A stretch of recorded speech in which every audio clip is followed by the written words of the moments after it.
18व्या लोकसभेच्या महाराष्ट्रातील 5व्या टप्प्याच्या मतदानाच्या नंतर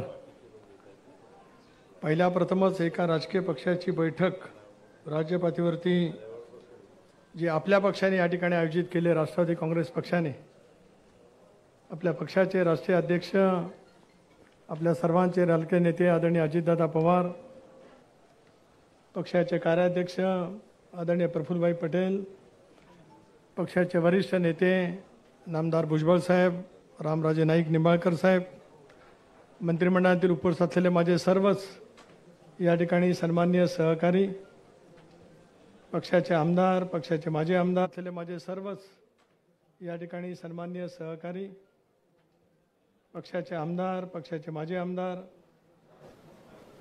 राष्ट्रवादी काँग्रेस पक्षाच्या वतीने या निवडणुकीच्या माध्यमातून शिरूरमधून आपले उमेदवार असलेले शिवाजीराव आढळराव पाटील, धाराशिवचे उमेदवार अर्चनाताई पाटील, पक्षाचे राष्ट्रीय पातळीवरील सर्व उपस्थित असलेले सन्मान्य पदाधिकारी, विधिमंडळाचे सर्व सदस्य, सर्व जिल्ह्याचे अध्यक्ष, महिलांच्या जिल्ह्याचे अध्यक्ष, युवकांचे अध्यक्ष, माझे सर्वच महाराष्ट्राच्या कानाकोपऱ्यांतील उत्साहाच्या वातावरणामध्ये जमलेल्या सर्वच राष्ट्रवादी काँग्रेस पक्षाच्या कार्यकर्ते, बंधू भगिनी आणि सहकारी मित्रांनो, 18व्या लोकसभेला देश सामोरं जात आहे. अजूनही 2 टप्प्यातलं मतदान त्या ठिकाणी शिल्लक राहिलेलं आहे, पण महाराष्ट्रातील 5ही टप्प्याचं मतदान त्या ठिकाणी पूर्ण झालं. आणि आज महाराष्ट्रातील जे काही प्रमुख राजकीय पक्ष आहेत, मला आज अभिमानपूर्वक या ठिकाणी उल्लेख करायचा वाटतो आणि आपल्या राष्ट्रीय अध्यक्ष, कार्याध्यक्षांच्या सुद्धा मनापासून आभार मानायचे आहेत की माझ्या विनंतीला मानकने या ठिकाणी जमलेले आहोत. यावेळच्या निवडणुकीला सामोरं जात असतानाच वेगवेगळे अनुभव आपल्याला सर्वांना त्या ठिकाणी आले. अनेक लोकसभेच्या निवडणुकीला 99 सालापासून आपण राष्ट्रवादी काँग्रेस पक्ष म्हणून सामोरं गेलो. त्यावेळेला लोकसभेच्या निवडणुकीची असलेली परिस्थिती, देशभरामध्ये असलेलं वातावरण, देशाच्या स्थैर्याचा केला जाणारा विचार, याच पार्श्वभूमीवरती लोकसभेच्या निवडणुका यापूर्वीच्या कालावधीमध्ये लढलेल्या आपण त्या ठिकाणी पाहू शकलो. परंतु महाराष्ट्रामध्ये यावेळेला आपल्याला अनुभवायला मिळालं की राष्ट्रीय प्रश्नाच्या पेक्षा स्थानिक प्रश्नाच्या वरतीच निवडणुकी अधिक केंद्रित करण्याचा त्या ठिकाणी प्रयत्न केला गेला. 2 बाब ठळकपणाने देशभरामध्ये मांडल्या गेल्या. महाराष्ट्रामध्ये सुद्धा त्या विरोधकांच्याकडनं मांडण्याचा खूप मोठ्या प्रमाणावरती त्या ठिकाणी प्रयत्न केला गेला. कदाचित काही प्रमाणामध्ये त्याच्यामध्ये त्यांना यशसुद्धा मिळू शकलं असेल. एक बाब प्रकर्षाने मांडली गेली की संविधानाच्या संदर्भात देशामध्ये पुन्हा एकदा इंडियाचं सरकार आल्याच्या नंतर या देशातील डॉक्टर बाबासाहेब आंबेडकरांनी जे संविधान दिलं, त्या संविधानाच्या चौकटीवरती संसदीय लोकशाही प्रणाली व्यवस्था उभी आहे. 52 सालापासून झालेल्या सर्वच लोकसभेच्या, विधानसभेच्या निवडणुका त्या संविधानाच्या चौकटीमध्ये या देशामध्ये घडल्या गेल्या. त्याच्यातून अनेक वेगवेगळ्या विचाराची सरकारसुद्धा या देशातनी पाहिली. ती संविधान त्या ठिकाणी बदललं जाणार आहे असा एक प्रचार देशभरामध्ये खूप मोठ्या प्रमाणावरती केला गेला. आपल्या राज्यामध्ये सुद्धा खूप मोठ्या प्रमाणावरती त्याचा प्रचार त्या ठिकाणी केला गेला. आणि त्या माध्यमातून सुद्धा समाजामध्ये, धर्मामध्ये अंतर निर्माण करण्याचा जाणीवपूर्वक प्रयत्न केला गेला. ही बाब जशी त्या ठिकाणी घडली, तसा प्रामुख्याने दुसरा एक प्रचार त्या ठिकाणी केला गेला अल्पसंख्याक समाजाच्या वतीमध्ये. संबंध देशभरातल्या अल्पसंख्याक समाजाच्या मनामध्ये एक तऱ्हेची असुरक्षितता निर्माण करण्याचं काम त्या ठिकाणी करण्यामध्ये आलं. प्रामुख्याने आपण पाहिलं की आपल्या राज्यामध्ये सुद्धा त्याच पैचं वातावरण निर्माण करण्याचा प्रयत्न केला गेला. ध्रुवीकरण करावं लागत असतं, पण ध्रुवीकरण करत असतानाच त्याचा विचार देशाच्या दृष्टिकोनातून सुद्धा करावा लागत असतो. आज आम्हाला या गोष्टीचा निश्चितपणाने या ठिकाणी अभिमान वाटतो आहे. धीरज शर्मा हे राष्ट्रवादी काँग्रेस पक्षाचे युवकांचे राष्ट्रीय अध्यक्ष आहेत आणि आज अजितदादांच्या नेतृत्वावरती विश्वास ठेवत ते अधिकृत राष्ट्रवादी काँग्रेस पक्षामध्ये त्यांच्या असंख्य सहकाऱ्यांच्या समेत प्रवेश करणार आहेत. त्यांचं आणि त्यांच्या सर्व सहकाऱ्यांचं या ठिकाणी मी मनापासून सुरुवातीला स्वागत करू इच्छितो आहे. पण प्रामुख्याने आपण पाहिलं की आपल्या राज्यामध्ये सुद्धा अनेक वेळेला प्रचार पाहत असताना, मग माझा मतदारसंघातला असेल, बारामतीचा असेल, शिरूरचा असेल, धाराशिव म्हणजे उस्मानाबादच्या परिसरामधील असेल, राज्यातल्या 48 लोकसभा मतदारसंघाच्या दृष्टिकोनातून सुद्धा असेल, त्या ठिकाणी जर का आपण पाहिलं हे राजस्थानचे सिनियर प्रदेश अध्यक्ष जोशी जे आलेले आहेत त्यांचं या ठिकाणी आपण स्वागत करूया.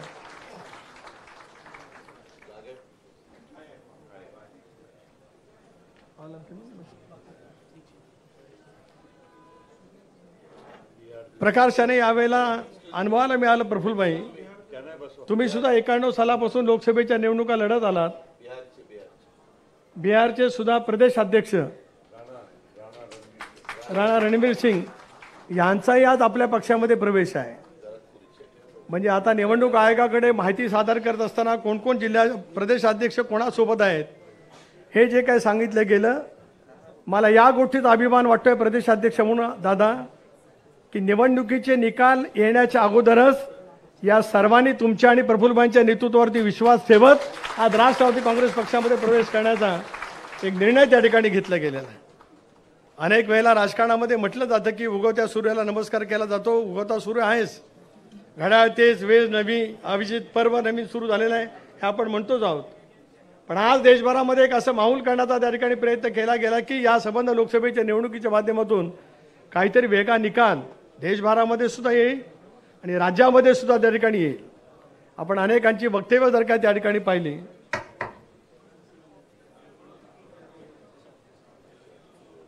तर यावेळेला लोकसभेच्या निवडणुकीच्या प्रचाराच्या निमित्ताने वैचारिक पातळीत महाराष्ट्रातून कुठे गायब झाली काही कळू शकलं नाही. मला या गोष्टीचं अनेक वेळेला दुर्दैव त्या ठिकाणी वाटतं की आयुष्यभर शाहू फुले आंबेडकरांची सामाजिक समता हे आमचं उराशी ध्येय बाळगत या राज्यामध्ये त्याच पद्धतीचं काम करण्याचा प्रयत्न केला गेला. परंतु निवडणुकीच्या टप्प्यामध्ये अनेक वेळेला असं अनुभवाला मिळालं की निवडणुकीमध्ये यश मिळवण्यासाठी युक्त्या प्रवृत्त्या कराव्या लागतात, 4 डावपेच त्या ठिकाणी करावे लागत असतात. परंतु धर्माच्या नावाने लोकशाहीचं विघटन करण्याची भूमिका ज्या पद्धतीने घेतली गेली ती मात्र आपल्या सर्वांच्या दृष्टिकोनातून दुर्दैवी त्या ठिकाणी असं म्हटलं ते काही चुकीचं ठरू शकणार नाही.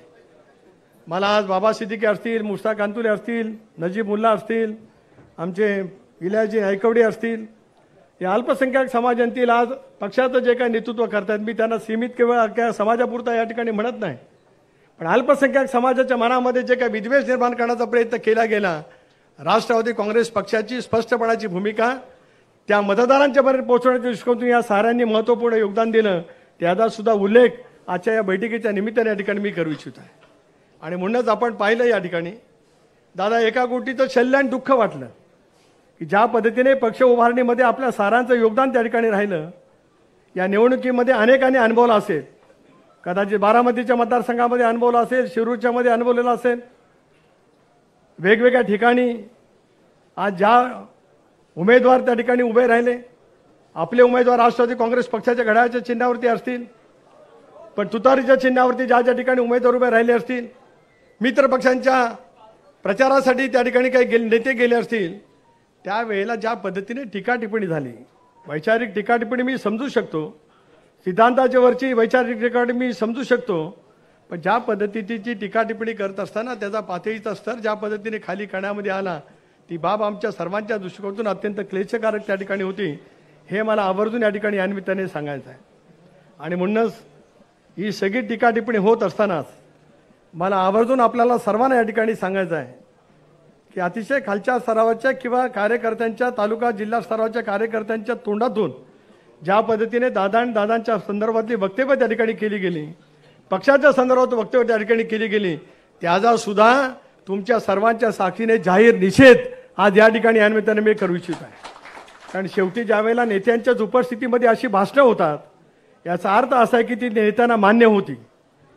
ज्या वेळेला आपण विचाराचा स्तर स्वर्गीय चव्हाण साहेबांचा विचार लोकांच्या समोर सांगण्याचा प्रयत्न करत असतो, त्याला आज आम्हाला अभिमान त्या ठिकाणी वाटतो आहे की इतकी वैचारिक पातळी घसरलेली असताना दादा राष्ट्रवादी काँग्रेस पक्षाच्या आपल्या स्तरावरच्या नेते मंडळी असतील, पक्षाचे मंत्री महोदय असतील, आमदार असतील, का आम्ही सर्व संघटनेमध्ये काम करणारे कार्यकर्ते असू, उमेदवार त्या ठिकाणी असतील, आपल्यापैकी कोणाच्याही तोंडातून अपशब्द तो सोडाच, पण आपल्या सिद्धांताच्या पलीकडे आपण त्या ठिकाणी काय वाक्यरचना केली नाही, त्याचा सुद्धा अभिमानपूर्वक उल्लेख या ठिकाणी या निमित्ताने करतो आहे.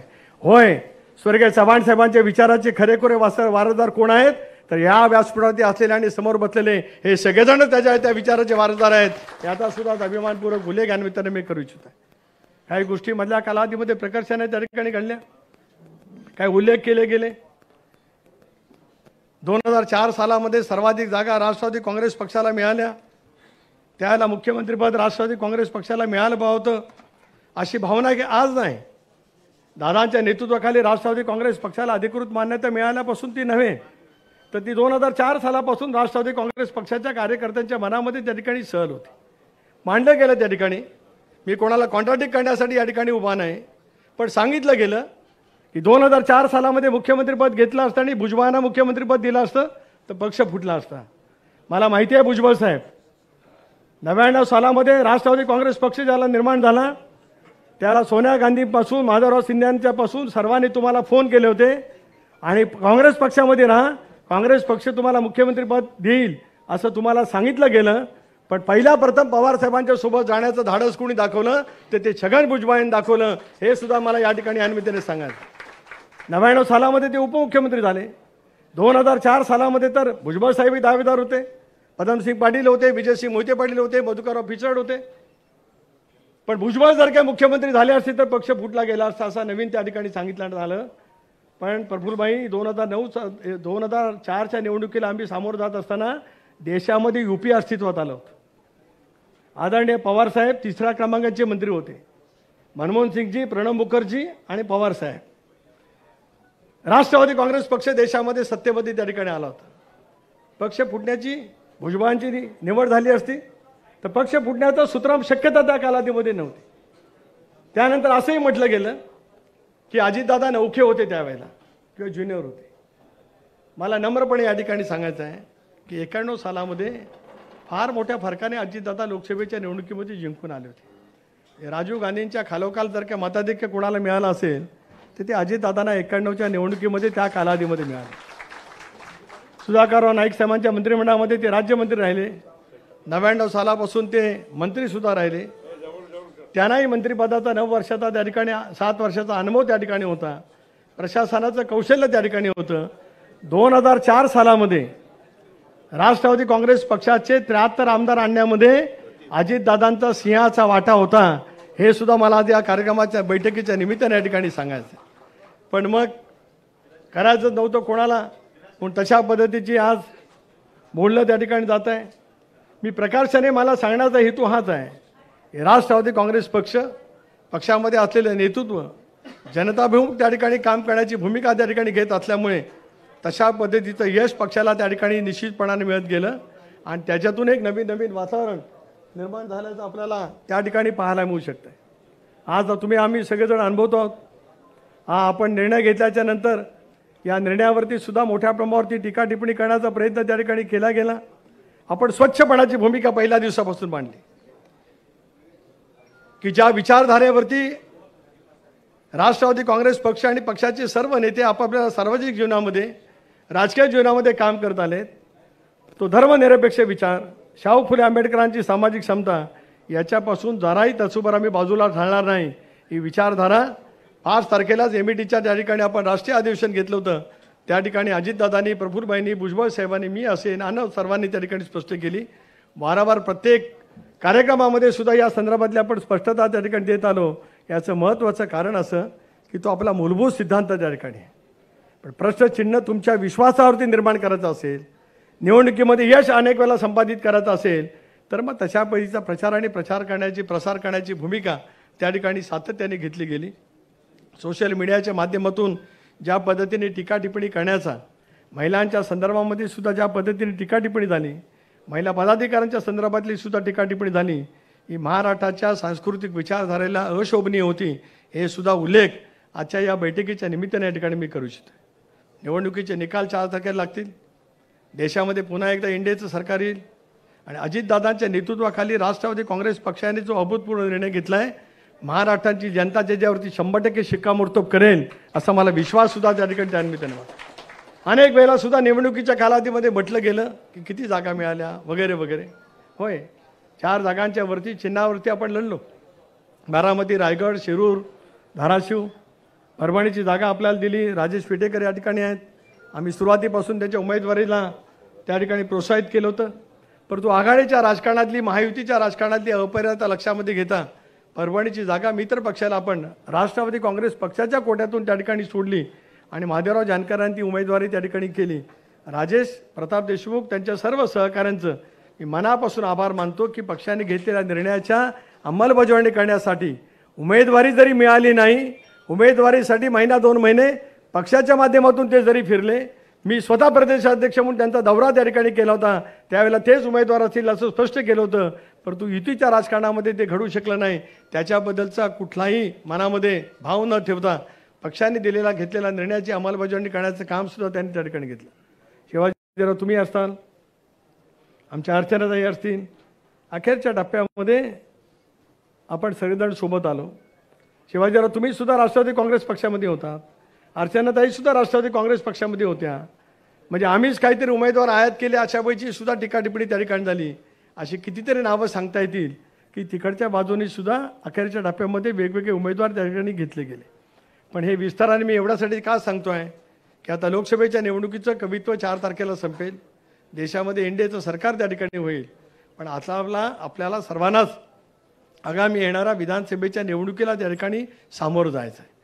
त्या दृष्टिकोनातून संघटनात्मक बांधणी, निवडणुकीच्या माध्यमातून येणारे निकाल, आपापल्या लोकसभा मतदारसंघामध्ये असलेली संबंध स्थिती, या साराचा विचार करण्याची जी प्रगल्भता राष्ट्रवादी काँग्रेस पक्षाच्या कार्यकर्त्यांच्या मनामध्ये नक्कीच त्या ठिकाणी आहे. वेगवेगळी समीकरणं अनेक वेळेला घडत असतात. मागच्या अनेक निवडणुकीमध्ये आपण ते अनुभव त्या ठिकाणी पाहिलं. म्हणून अशा या सगळ्या पार्श्वभूमीवरती आगामी येणाऱ्या ह्या संबंध निवडणुका आपल्या सर्वांच्या दृष्टिकोनातून महत्त्वाच्या त्या ठिकाणी आहेत. आज मला प्रकाशाने या ठिकाणी सांगायचं आहे की धीरज शर्मा असतील, जम्मू काश्मीरचे अध्यक्ष असतील, दिल्लीचे कार्याध्यक्ष असतील, राजस्थानचे अध्यक्ष असतील, संबंध देशांतील युवकांची फळी धीरज शर्माने दीर्घकाळ ज्या पद्धतीने उभी केली, ती संबंध त्यांची युवकांची फळी असेल, विद्यार्थी संघटनेची फळी असेल, वेगवेगळे पदाधिकारी असतील, दादांच्या आणि प्रफुल्लबाईंच्या नेतृत्वावरती विश्वास ठेवत आज ते राष्ट्रवादी काँग्रेस पक्षामध्ये प्रवेश करत आहेत. मला आठवतं की ज्या वेळेला निवडणूक आयोगाच्या पुढे सुनावणी असायची, त्यावेळेला हे सगळेजण त्यावेळेला प्रकाशाने त्या ठिकाणी पुढे असायचे. मी तर नेहमीच असायचो. आणि माहीतच आपण काही वेळेला आला होतात, कधी संजय बनसोड त्या ठिकाणी आले होते, त्याला ही सगळी मंडळी त्या ठिकाणी होती. ते का पक्षप्रवेश करतायत त्यांच्या तोंडातूनच आपण त्या ठिकाणी ऐकू. पण एक गोष्ट आपल्या सर्वांच्या लक्षामध्ये आली पाहिजे की संबंध राज्यभरामध्ये आज जे काही वातावरण तयार करण्याचा प्रयत्न केला गेला की आपण कुठेतरी पिछाडीवरती आहोत, तर ते नाही. निवडणुकीच्या निकालाच्या अगोदर सुद्धा दादांच्या नेतृत्वावरती विश्वास ठेवत देशभरामध्ये सुद्धा पक्षाकडे ओघ लागलेला आहे. हे एकतरीचं सुचिन्ह आहे. असं जर का मी म्हटलं ते काही चुकीचं ठरू शकणार नाही. वर्धापन दिन 10 तारखेला आहे. अध्यक्ष कार्याध्यक्ष ठरवतील. आम्ही षण्मुखखान हॉलमध्ये सुद्धा वर्धापन दिनाची तयारी केली. दिल्लीमध्ये सुद्धा व्हावं तालकोटर शहरामध्ये त्याच्यासाठी सुद्धा तयारी त्या ठिकाणी केली. बघूया आता 4 तारखेचा निकाल ऐकल्याच्यानंतर काय काय वेळेला कधी कधी काय घडामोडी होऊ शकतील. पण हे जे अधिवेशन होईल प्रफुल्लबाई, हे राष्ट्रवादी काँग्रेस पक्षाचे राष्ट्रीय अध्यक्ष अजितदादा आणि तुम्ही कार्याध्यक्ष झाल्याच्यानंतरचं पहिलं अधिवेशन आहे. पण हे पक्षाचं 25वां आहे. पण आपण सुद्धा अधिवेशन आपलं जे काय आज आपण वर्धापन दिन साजरा करणार आहोत तो पहिला नाही, हा 25वां वर्धापन दिन आपल्याला त्या ठिकाणी साजरा करायचा आहे. एवढंच मला या ठिकाणी सांगायचं आहे. आणि म्हणूनच 25वां वर्धापन दिन आपण त्या ठिकाणी साजरा करत असतानाच आगामी येणाऱ्या लोकसभेच्या विधानसभेच्या निवडणुका असतील, आगामी येणारा इतर काय बाबी असतील, या सर्वच गोष्टीवरती आपल्याला अधिक लक्ष केंद्रित त्या ठिकाणी करायचं आहे. प्रदेशाध्यक्ष म्हणून माझी सर्व जिल्हाध्यक्षांना विनंती आहे की आपण सर्व जिल्ह्याच्या अध्यक्षांनी पुढच्या 8 दिवसामध्ये अहवाल सादर करायचा आहे. आपापल्या लोकसभा मतदारसंघात केवळ राष्ट्रवादी काँग्रेस पक्ष लढला त्या ठिकाणी नव्हे, 48 लोकसभा मतदारसंघातील मुंबईसह समीर भुजबळ या ठिकाणी आहेत, मुंबईचे सर्व जिल्ह्याचे अध्यक्ष या ठिकाणी आहेत. म्हणून 48 लोकसभा मतदारसंघामध्ये पक्षाचे जे जिल्ह्याचे अध्यक्ष आहेत त्यांनी पुढच्या 8 दिवसामध्ये वस्तुस्थितीवरती आधारित असलेला अहवाल त्या ठिकाणी द्यावा. मित्रपक्षांच्या जवळ समन्वय हे करण्याच्या दृष्टीकोनातून प्रयत्न झाले गेले. सगळ्याच ठिकाणी योग्य पद्धतीने झाला असेल नसेल, काही वेगवेगळे प्रवाद त्या ठिकाणी असू शकतील, पण आपण त्या ठिकाणी अहवाल त्या ठिकाणी पाठवावा. नंतर मी पक्षाच्या कोर ग्रुपमध्ये त्या संदर्भातली चर्चा करेन. दादांना सुद्धा या निमित्ताने दादा विनंती करतो आहे, पावसाळी अधिवेशन आपलं ज्यावेळेला सुरू होईल, ज्यावेळेला सुरू होण्याचा असेल तो निर्णय कधी व्हायचा असेल तो होईल. पण माझी आपल्याला आज विनंती या ठिकाणी आहे की अधिवेशनाच्या पूर्वी शक्य झालं तर विभागीय पातळीवरती आपल्याला राष्ट्रवादी काँग्रेस पक्षाचे मेळावे घ्यायचेच आहेत. सगळे आपले कोर ग्रुप असेल, आपण असाल, प्रदेशाध्यक्ष म्हणून मी असेल, फ्रंटल ऑर्गनायझेशनचे असतील, आपण सर्वांनी मिळून त्या ठिकाणी जायचं आहे आणि मग प्रत्येक जिल्ह्याचा स्वतंत्रपणाने त्या ठिकाणी आढावा घेत, विभागीय स्तरावरती गेल्याच्यानंतर त्या त्या आढावा घेत, लोकसभेच्या निवडणुकीमध्ये आलेले अनुभव, मित्र पक्षांच्या सोबत उद्याच्या कालावधीमध्ये करायची एकंदरीत भूमिका, या सर्वच गोष्टीची चर्चा त्या ठिकाणी करत असतानाच आपल्याला आलेले काय अनुभव असतील, आपल्याला त्या संदर्भातलं काय बोलायचं असेल तर ते त्या ठिकाणी आपण निश्चितपणाने बोलून त्या संदर्भातली पुढची जी काय कारवाई करायची असेल ती करण्याच्या संदर्भामध्ये सुद्धा पावलं त्या ठिकाणी आपल्याला निश्चितपणाने उचलावी लागतीलच. एकच भूमिका त्या दिवशी मी मांडली की आता आमचं एकच लक्ष विधानसभा क्षेत्र, आपलं आता एकच लक्ष विधानसभा क्षेत्र, दादांच्या संदर्भामधला जो विचार दीर्घकाळ आपल्या मनामध्ये आहे तो कृतीमध्ये आणायचा असेल तर एकच लक्ष विधानसभा क्षेत्र ही भूमिका मक्षामध्ये ठेवत आपण सर्वांनी म्हणून आजपासून जर काही कामाला लागायचं ठरवलं, अपेक्षित असलेलं यश आपण निश्चितपणे त्या ठिकाणी मिळू. मी पाहिलं की याच वेळेला पहिल्यांदाच मी सुद्धा लोकसभेची निवडणूक तिसऱ्यांदा लढतो आहे. पहिल्यांदाच असं अनुभवायला मिळालं की निवडणूक लढत असताना की राष्ट्रीय प्रश्नांची चर्चा नाही, राज्य पातळीवरच्या प्रश्नांची चर्चा नाही, स्थानिक राजकारण, समाज, धर्म तर सोडा, समाजामध्ये अंतर निर्माण करण्याचा जाणीवपूर्वक प्रयत्न ज्या पद्धतीने त्या ठिकाणी झाला ही बाब अत्यंत दुर्दैवी त्या ठिकाणी होती. त्याचा सुद्धा आवर्जून उल्लेख आजच्या या कार्यक्रमाच्या निमित्ताने या ठिकाणी मी करू इच्छित आहे. आपल्याला स्पष्टपणाने, अधिक धाडसाने, अधिक आत्मविश्वासाने या सगळ्या पुढच्या कालावधीमध्ये सामोरं जायचं आहे. ते सामोरं जाण्याच्या दृष्टिकोनातूनच आज आपण एकत्रितपणाने या ठिकाणी जमलेलो आहोत आणि मला विश्वास आहे की दादांच्या नेतृत्वाखाली हे सारं काही काम करत असताना, प्रफुल्लभाईंच्या नेतृत्वाखाली, भुजबळ साहेबांच्या नेतृत्वाखाली सारं काही काम करत असतानाच आम कार्यकर्ता बूथ लेवलच्या स्तरावरचा असेल, तालुका स्तरावरचा असेल, जिल्हा स्तरावरचा असेल, पुढचे 4 महिने पक्षाला आपण सर्वांनी दिलेच पाहिजेत. जून महिन्यामध्ये आढावा घेणंच आमचं लोकसभेचं अधिवेशन जेव्हा केव्हा व्हायचं असेल त्याला होईल. मी लोकसभेचं अधिवेशन आमचं होणार आहे याचा अर्थ मी काय समजतो, मी असतील, सुनेत्रा वहिनी असतील, शिवाजीराव असतील किंवा अर्चनाताई असतील, आम्ही लोकसभेवरती जाणारच आहोत या आत्मविश्वासाने त्या ठिकाणी बोलत आहे. जाणारच आहोत शिवाजीराव. त्यामुळे तो काही संदर्भ असण्याचं काही कारण नाही, पण त्याच्यातलाही वेळ कमी करून आपल्याला आवश्यकता लागली तर पुढच्या विधानसभेच्या निवडणुकीच्या निमित्ताने आपल्याला आत्तापासूनच पूर्ण ताकदीने, पूर्ण क्षमतेने त्या ठिकाणी काम करायचं आहे. त्या दृष्टिकोनातूनच आपल्याला काही कार्यक्रम दिले जातील. 10 तारखेचा वर्धापन दिनाचा कार्यक्रम सुद्धा बूथ स्तरावरील तालुका स्तरापासून तो 8 दिवसाचा दिला जाईल, काही एका दिवसाचा नाही, आठवडाभराचा दिला जाईल. तो कार्यक्रम लाभवला गेलाच पाहिजे. महिलांसाठी कार्यक्रम वेगळे असतील, युवकांच्यासाठी असतील, विद्यार्थ्यांच्यासाठी असतील. आता अल्पसंख्याक समाज, इलाजबाई आता अधिक सतर्क करावं लागेल. बाबा सिद्दीकी असतील, मुश्ताकबाई तुम्ही असाल, नजीब असतील, आता सर्वांनाच मिळून अल्पसंख्याक समाजामध्ये जो काही दुरावा निर्माण करण्याचा जाणीवपूर्वक प्रयत्न केला गेला त्याच्यावरती उत्तरे शोधावर त्या ठिकाणी लागेल. आणि मी माझ्या मतदारसंघामध्ये दुर्दैवाने दादा त्या ठिकाणी अनुभवलं, काही नेते दिवसभर थांबले, 3-3, 4-4 तास बैठका झाल्या. त्या बैठकांच्या मध्ये धर्म आणि समाज याच्यामध्ये गल्लत कशी होईल अशी प्रकारच्याने भाषणं त्या ठिकाणी करण्यामध्ये आली. प्रफुल्लभाई, आश्चर्य वाटेल, नेत्यांच्या उपस्थितीमध्येच मशिदीतून काहीतरी केलं गेलं पाहिजे अशी भाषणं त्या ठिकाणी झाली. ही बाब अत्यंत दुर्दैवी त्या ठिकाणी होती. राजकारणामध्ये अनेक वेळेला मतमतांतर होत असेल, विचाराची फारकत त्या ठिकाणी होऊ शकत असेल, पण या पद्धतीने ज्यावेळेला प्रचार करण्याचा प्रयत्न केला जातो याचा अर्थ वैचारिक पातळी निवडणुकीमध्ये यश मिळवण्यासाठी किती खालच्या स्तरावरती पोहोचू शकते आहे याचं आपल्याला उदाहरण त्या ठिकाणी अनुभवायला मिळू शकतं आहे. पण त्याच्यातून सुद्धा मार्गक्रमण करत विश्वासार्हता अजितदादाची जनमानसामध्ये तुमची जी आहे त्या विश्वासार्हतेचा योग्य तो उपयोग करून घेण्याची क्षमता उमेदवारांना त्याने आम्ही सर्वांनी त्या ठिकाणी दाखवली, संघटनेच्या पदाधिकाऱ्यांनी त्या ठिकाणी दाखवली आणि त्याच्यातून उद्याच्या भवितव्यातलं अपेक्षित असलेलं यश त्या ठिकाणी निश्चितपणाने मिळू शकतं आहे. एक पूर्णपणाचा संघटनात्मक कार्यक्रम दिला जाईल. माझी सर्वच पदाधिकाऱ्यांना या निमित्ताने विनंती आहे, जे कार्यक्रम दिले जातील पहिल्या 8-10 महिन्यामध्ये फारसा का आढावा घेता आला नाही, कारण सरकार स्थापन झालं, सरकारच्या कामाला सुरुवात झाली, पुन्हा अनेक गोष्टी आल्या, निवडणूक आयोगाचा निकाल, न्यायालयीन प्रक्रिया, या साऱ्या गोष्टीमध्ये खूप काय वेळ त्या ठिकाणी गेला. परंतु आता या पुढच्या कालावधीमध्ये अधिक कुठल्या गोष्टीवरती लक्ष केंद्रित न करता या संबंध निवडणुकीच्या दृष्टिकोनातून आपण लक्ष केंद्रित करणं हे अत्यंत आवश्यक त्या ठिकाणी ठरू शकतं आहे. ज्या जागांच्यावरती आम्ही निवडणूक लढणार आहोत त्या जागांच्यावरती लक्ष केंद्रित करायचं आहेच, पण संबंध महाराष्ट्रामध्ये संघटनात्मक बांधणी अतिशय उत्तम पद्धतीने त्या ठिकाणी करायची असल्यामुळे आता आपल्या सर्वांचं योगदान त्या ठिकाणी निश्चितपणे राहणार आहे. दादा, आपल्याला प्रफुल्लभाईंना, भुजबळ साहेबांना दुसरी विनंती आहे.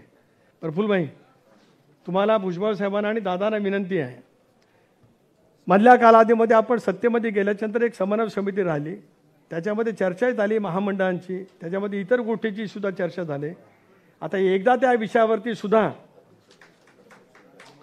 आपण एकदा निर्णय त्या ठिकाणी करून घेतला पाहिजे आणि तो निर्णय अशा पद्धतीने करून घेतला पाहिजे, भले कालावधी कमी मिळत असेल पण कार्यकर्त्यांना सुद्धा प्रतिष्ठा मिळते आहे. कारण अनेक वेळेला शिवसेनेच्या काही लोकांची नियुक्ती झाली, काही ठिकाणी भारतीय जनता पक्षाच्या नेत्यांची नियुक्ती झाली, राष्ट्रवादी काँग्रेस पक्षाच्या नेत्यांची किंवा कार्यकर्त्यांची किंवा महिला भगिनींची नियुक्ती आपल्याला करता आली नाही. हे प्रदेशाध्यक्ष म्हणून माझ्यासारख्या कार्यकर्त्याला सुद्धा शल्य आहे. एक ठामपणाची ठोसपणाची भूमिका घेत आपल्याला ते सुद्धा त्या ठिकाणी सांगावं लागेल. कारण शेवटी पक्ष संघटन उभं राहतं ते कार्यकर्त्यांच्या शक्तीच्या बळावरती, त्यांच्या योगदानाच्या बळावरती. त्यांची प्रतिष्ठा समाजामध्ये त्या ठिकाणी वाढली का त्याचा फायदा अतिशय उत्तम पद्धतीने पक्ष संघटनेला त्या ठिकाणी होऊ शकतो आहे. त्या दृष्टिकोनातूनच आगामी निवडणुकीचं लक्ष आम्ही त्या ठिकाणी निर्धारित करतो आहोत. मी अधिक बोलून आपल्या सर्वांचा वेळ घेऊ इच्छित नाही, पण धीरज, तुम्ही आणि तुमचे सर्व सहकाऱ्यांचं मी पुन्हा एकदा मनापासून या ठिकाणी स्वागत करतो आहे. मुंबईमध्ये स्वागत करतो आहे. तसं मी पण गेले 5 वर्ष दिल्लीमध्ये होतो, राष्ट्रीय सरचिटणीस म्हणून काम करत आलो. त्यामुळे तुम्हा मंडळींचं काम त्या ठिकाणी अनेक वर्ष मला त्या ठिकाणी अनुभवायला मिळालं. प्रफुल्लभाई तर स्थापनेपासूनच राष्ट्रीय स्तरावरती त्या ठिकाणी काम करत आहेत. पक्ष स्थापन झाल्याच्या नंतरच्या अनेक घडामोडीमध्ये प्रफुल्लभाई तुमचं सहकार्य मोठ्या प्रमाणावरती मिळालंच. पण ही सगळी मंडळीसुद्धा ज्या पद्धतीने आज आपल्या सारांच्या नेतृत्वावरती विश्वास ठेवून येत आहेत, याचा अर्थ उद्याच्या राजकारणाची एक तऱ्हेची ती झलक आहे. असं जर का मी म्हटलं ते काही चुकीचं ठरू शकणार नाही.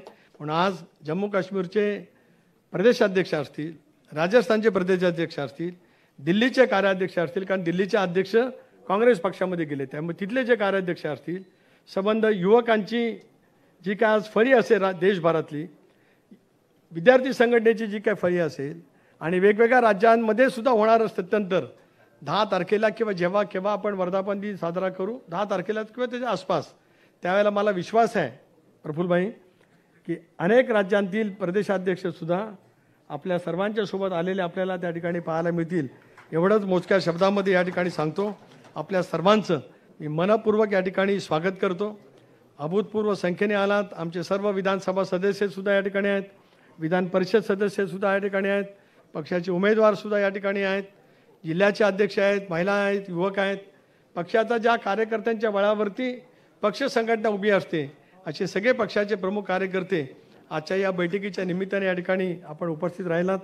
खरं तर निवडणुकीचा क्षीण होताच आणि शेवटी कुठेतरी 2-4 दिवस सुट्टी घ्यावी असं सुद्धा वाटत असतं. पण पक्षांनी पक्षाच्या कामासाठी बोलवल्याच्या नंतर माझ्या पक्षाचा कार्यकर्ता आपल्या इतर काही गोष्टीपेक्षा पक्षाच्या संघटनेला महत्त्व देतो आहे, हे आज आपल्या सर्वांच्या उपस्थितीच्या माध्यमातून या ठिकाणी अनुभवायला मिळालं. याचा पुन्हा एकदा या ठिकाणी अभिमानपूर्वक उल्लेख करतो. निवडणुकीमध्ये आलेले सर्व अनुभव जमेशी ठेवत आपल्या सर्वांनाच वेगवेगळ्या स्तरावरचे अनुभव त्या ठिकाणी आलेले आहेत. हे सगळे जमेशी त्या ठिकाणी ठरवत आगामी येणाऱ्या निवडणुकीमध्ये या साऱ्याचा हिशेब चुकता करत मी एक वाक्य जबाबदारीने बोलतो आहे. या लोकसभेच्या निवडणुकीमध्ये जे अनुभवाला मिळालं, जी टीकाटिप्पणी असल्यागे शब्दामध्ये अनुभवाला मिळाली, जी टीकाटिप्पणी सोशल मीडियाच्या माध्यमातून अनुभवाला मिळाली, त्या साऱ्याचा राजकीय हिशेब, बाकी त्या पातळीवरती बिलकुल आपण कधी गेलो नाही, जाण्याचा विचारसुद्धा तुमच्याने माझ्या मनामध्ये त्या ठिकाणी येणार नाही. पण दादा, एक गोष्टीचा विचार तुम्हाला त्या ठिकाणी करावा लागेल उपमुख्यमंत्री म्हणून, की ज्या पद्धतीने सोशल मीडियाच्या माध्यमातून महिलांच्या संदर्भामध्ये टिप्पणी केली जाते, त्या बाबतीमध्ये सरकार म्हणून योग्य ती कारवाई त्या ठिकाणी केली जावी अशी सुद्धा अपेक्षा किंवा प्रदेशाध्यक्ष म्हणून स्पष्टपणाची विनंतीबद्ध सूचना आज आपल्याला आणि आपल्या मंत्रिमंडळाला या ठिकाणी या निमित्ताने मी करू इच्छितो आहे. कारण आत्मविश्वास आणि त्यांचं धैर्य हे टिकवणं, अधिक मजबूतीने पक्षाच्या कामासाठी सर्वांना सोबत घेत एक संघटन उभी करण्याच्या दृष्टीकोनातून आपण जे काय काम करतो आहोत त्याला प्रकर्षाने वेग घेणं, हाच त्याच्या पाठीमागचा हेतू या ठिकाणी होता. पुन्हा एकदा प्रचंड संख्येने आपण या ठिकाणी आलात. विधिमंडळातील सर्व सदस्य, मंत्री महोदय सुद्धा या ठिकाणी आले. आपल्या सर्वांचंच मनापासून आभार मानतो. आणि जाता जाता दादा एवढीच विनंती करतो, दुष्काळ, अनेक ठिकाणी पाणी टंचाई, आपलं काम संबंध महाराष्ट्राने त्या ठिकाणी अनुभवलेलंच आहे. त्या संबंध कामाच्या माध्यमातून सुद्धा या साऱ्या प्रश्नाकडे आपलं महायुतीचं सरकार तेवढं सतर्क राहून त्या ठिकाणी लक्ष देईल, एवढा विश्वास या ठिकाणी व्यक्त करतो. आपल्या सर्वांचे आभार. जय हिंद, जय महाराष्ट्र.